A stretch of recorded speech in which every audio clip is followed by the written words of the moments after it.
मेरे यानी आरजे मनीष के साथ हिल से दिल तक, और मेरे साथ में हैं आज बहुत ही अमेजिंग लोग, और ये अमेजिंग लोग हैं रॉयल एनफील्ड एक्सपीडिशन पर निकले हुए बहुत ही कमाल के राइडर्स जो कि आज हमारे साथ में यहाँ अपना एक्सपीरियंस शेयर करने वाले हैं। Ma'am sir, most welcome in 88.4 FM पंचुल पल्स। मैं सबसे पहले आपसे रिक्वेस्ट करूंगा कि प्लीज अपना इंट्रोडक्शन हमारे लिसनर्स को दें। मेरा नाम वंदना ठाकुर है, मैं फरीदाबाद से हूँ। मेरा नाम सुशांत कुमार है और मैं अधिवक्ता हूँ। सर्वोच्च न्यायालय और उच्च न्यायालय दिल्ली और उसके अलावा बाकी स्टेट के उच्च न्यायालय में भी मैं प्रैक्टिस करता हूँ।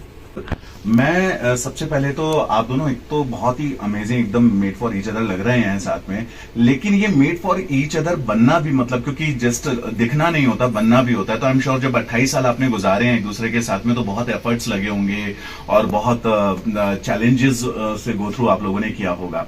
उसके बाद में ये एक नई जर्नी पर निकलना, वो भी एक साथ निकलना है इस तरह कॉमन पैशन को शेयर करते हुए, ये कैसी जर्नी है, कैसे स्टार्ट हुई, कैसे दिमाग में आया? और मैम स्पेशली आपसे मैं पूछना चाहूंगा क्योंकि विमेंस को हमारे यहाँ पे प्रमोट किया नहीं जाता है जनरली इस तरह के एडवेंचर्स के लिए और उसके लिए, तो सर का कितना सपोर्ट रहा आपके लिए पास में और कितना आप खुद का आपका ये एक ड्रीम था जिसको आप अब तक कितना अचीव आप अब तक कर पाई हैं? थोड़ा सा इस बारे में आप लोगों की जर्नी कहाँ से स्टार्ट होती है उस बारे में मैं समझना चाहूंगा। मेरी अंदर इस चीज का ऐसा नहीं था कि लेकिन मैं हमेशा से सोचती थी कि मुझे बाइक राइड करनी है। मेरे पापा के पास हुआ करती थी, बट हम लोग का जिस तरीके का बैकग्राउंड था, गाड़ियां जल्दी मिल गई तो हम लोग कारें चलाने लग गए। एंड शादी के बाद में भी ये सब कुछ भगवान की दया से सब अच्छा था।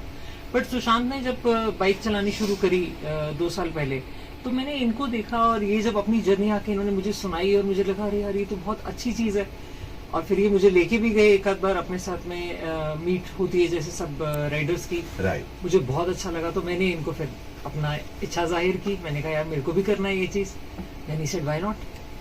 तो इनका सपोर्ट अगर उस समय मुझे नहीं मिलता तो शायद मेरा वो इच्छा अंदर ही रह जाती और मुझे लगता है कि अच्छा चलो ठीक है। इन्होंने मेरे को उस समय इतना पुश किया कि नहीं वरना यू कैन डू इट। तो और मुझे बाइक चलानी आती थी बचपन से।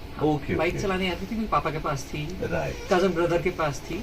तो फिर भी मैंने एक छोटा सा कोर्स किया बिकॉज ये जाने लगे थे हिमालयन ओडिसी के लिए लद्दाख। रॉयल एनफील्ड की एक राइड होती है जो 10 साल में एक बार एक राइडर कर सकता है। तो वो ये जाने लगे थे और मेरे पास समय बहुत कम था, तो मैंने इनको बोला नहीं मुझे भी जाना। वाह। तो इन्होंने बोला कि ठीक है प्रैक्टिस आज से स्टार्ट करो। खड़े पैर मुझे बाइक खरीद के दिया। मैंने बोला ठीक है। हम लोगों ने मैंने प्रैक्टिस स्टार्ट करी 1-2 महीने अच्छे से एंड इनके साथ गई। तो अगर ये उस समय मेरे को नहीं सपोर्ट करते और बोलते कि नहीं ये टफ है तू नहीं कर सकती, तो शायद मैं कॉन्फिडेंस कई बार होता है ना लूज हो जाता है। बट अगर आपका साथी आपके साथ में है और वो आपको पुश कर रहा है कि नहीं तू कर सकती है, बिकॉज अभी तक का भी जो काम था कहते हैं वरना तूने बखूबी निभाया, क्योंकि तभी एक सक्सेसफुल लॉयर बने क्योंकि इनको घर की चिंता नहीं थी। ट्रू। तो इस मामले में भी वही था कि तो सर इतने टफ कुमाऊं रीजन में जोरावल ट्रेल जैसी चैलेंजिंग और फिजिकली टायरिंग रैली में पार्टिसिपेट करने के लिए आपका मोटिवेशन कैसे बिल्डअप हो रहा था? कहाँ से, मतलब क्योंकि बहुत ही टफ ट्रेल है ये, तो कैसे ये क्या सोच के आपने इस पे मतलब अभी ये किया है? आपको आइडिया होगा आई गेस कि वहां पर कितनी टफ सिचुएशंस में आप आगे होके आए हैं। देखिए मेरी लाइफ की जो स्टार्ट हुई थी जी, वो फोर्सेस से हुई थी। मैं एक्स एनडीए डेल्टा 88 का एयरफोर्स कैडेट था। वंडरफुल। सो वहां से जब मेरी स्टार्ट हुई थी तो मुझे इतना पता था कि डिफिकल्टीज को ओवरकम करना वो आपका मेन चैलेंज होता है, और फोर्सेस इंडियन आर्मी आपको ये अच्छी तरह से उसके लिए ट्रेन करती है। तो एक बार अगर आप ट्रेनिंग में जा चुके हैं तो आप मान के चलिए कि वो आपका एक जेनेटिक मेकअप बन जाता है।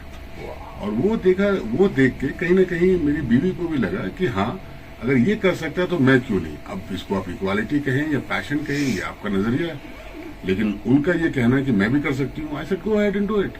सो हमने लास्ट ईयर हिमालयन ओडिसी किया था। हमने हाईएस्ट मोटरेबल पास उमलिंगला जो 19,000 फीट प्लस है उसको सक्सेसफुली कंप्लीट किया हम दोनों ने। वाह। मेरे पास तो फिर भी 4-6 महीने की ट्रेनिंग का टाइम था, इनके पास तो शायद 15-20 दिन का भी टाइम नहीं था। अच्छा, अरे वाह। तो वो हमने जब क्रॉस किया था तो हमने कहा कि अब भाई let us do it with Indian army.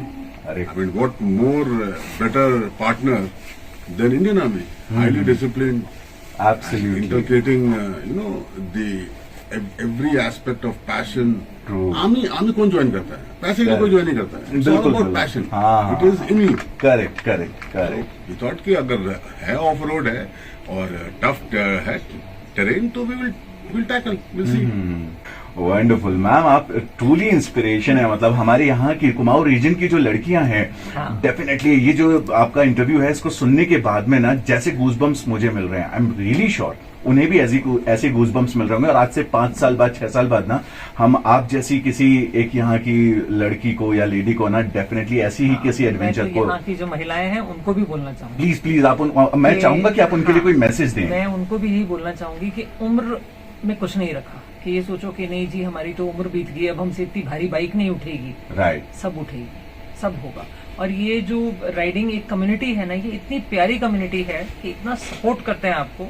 आज भी कहीं अगर मेरी बाइक फंस जाती है तो मुझे 1 मिनट भी सोचना नहीं है, ये लोग फट आते हैं कि नहीं आप चिंता मत करो, हम यहाँ से यहाँ धक्का मार देंगे, ये निकाल देंगे। आप गिर गए, आपको उठाने के लिए 1 सेकंड में आएंगे। तो ये घबराना नहीं है गिरने से।